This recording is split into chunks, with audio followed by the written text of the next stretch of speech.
Things are looking very dark for Jacob, very dark. Even for Jacob, who is one wily, self-serving, tenacious guy. I mean, this is the dude who literally came out of the womb with the heel of his older twin brother Esau in his grip, who later tricked Esau into exchanging the firstborn's birthright for a hot meal, and who even later fooled their blind and dying father Isaac into giving Jacob the firstborn's blessing by disguising himself as Esau right down to the sheep's wool hair on his back. His name literally means the supplanter, and it's not a compliment.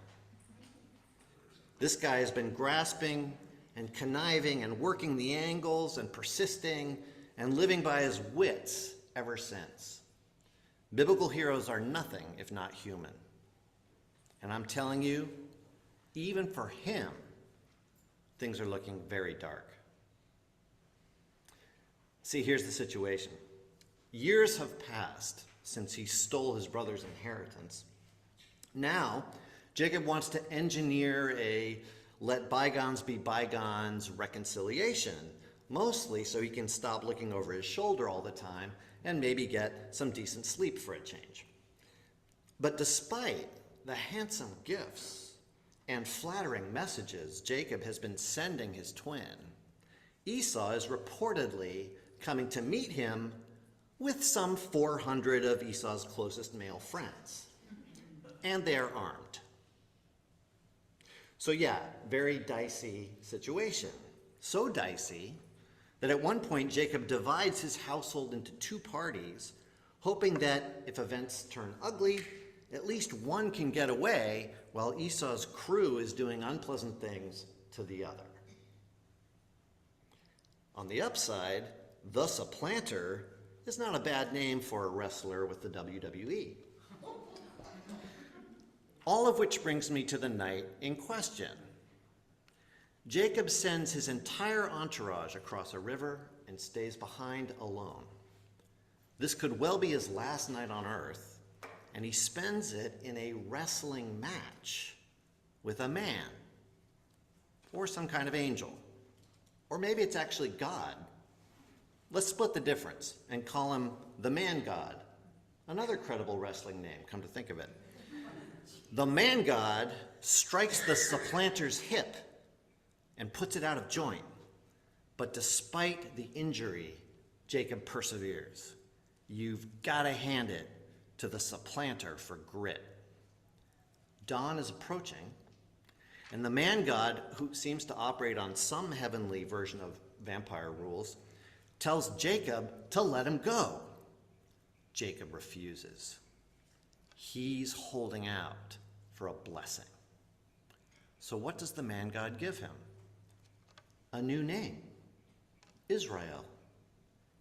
It means one who strives with God and humans and prevails.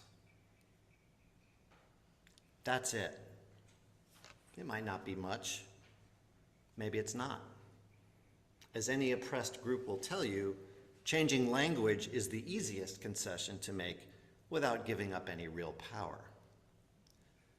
But a name is an identity. Spiritually speaking, a name is everything. Jacob has graduated from a slur, the supplanter, to a celebration of his tenacity, Israel, one who strives and prevails. And this name becomes the name for a people who for most of their history have to be minorities in other people's nations, people who have to play weaker hands than their adversaries, who have to bluff and maneuver, to strive and endure in order to thrive. One who strives with God and humans and prevails. Sometimes the future can look so bleak and daunting.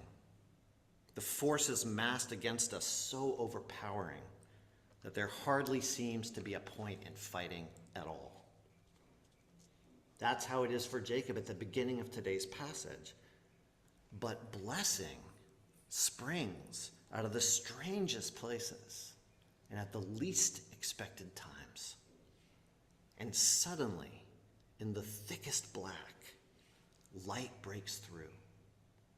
Suddenly you prevail, or at least endure long enough to declare a win. Suddenly you have a whole new identity. I think of a recent piece of Irish history that I read about in a book that's part history, part memoir, entitled We Don't Know Ourselves by Fintan O'Toole. See, by the end of the 1980s, there had been this long-standing allegiance in Ireland between the conservative Catholic Church and the ruling political party, Fianna Fáil. And their lock on power looked utterly ironclad and absolute. The country had passed or upheld bans on abortion and divorce over that decade by a popular vote margin of 2-1. And when I say abortion, I mean everything. Rape survivors, 12-year-olds, you name it. Church attendance and other measures of devotion were up in the 80 to 90% range, significantly higher than in Europe's other Catholic countries, where they tended to hover around 30 to 40%. Anyone who longed for LGBTQ plus people to live openly, or for women to exercise even some control over their bodies, or for anyone not towing the party line to be allowed to live free of discrimination, would have gazed on the landscape of 1980s Irish society and despaired. No one could have guessed that it was already starting to unravel. No one could have guessed that in the year 2015, Ireland would become one of the first countries in the world to legalize same-sex marriage, and 3 years later would reverse its constitutional ban on abortion by the same 2-1 margin by which it had passed a generation previous. What happened? How did the impregnable 50-foot thick wall of Catholic conservatism crumble so quickly? Well, certain hypocrisies came to light. We know this story. Even as the church was judging and ruining lives for such grave sins as divorce, contraception use, and same-sex love, it was simultaneously moving its own pedophile clergy from parish to parish and hiding their behavior, imprisoning and enslaving unwed mothers in church-run laundries, burying in unmarked graves a shocking number of children who died in its care. Misconduct and bribery were also rampant and brazen in Fianna Fáil. Power corrupts, as the saying goes. But here's the thing. This information didn't just spill out like groceries from a paper bag in the rain. Many people worked hard. Whistleblowers, lawyers, journalists, activists, ordinary citizens willing to give depositions and to take witness stands. They didn't surrender, even in 1990, when church and party never looked stronger.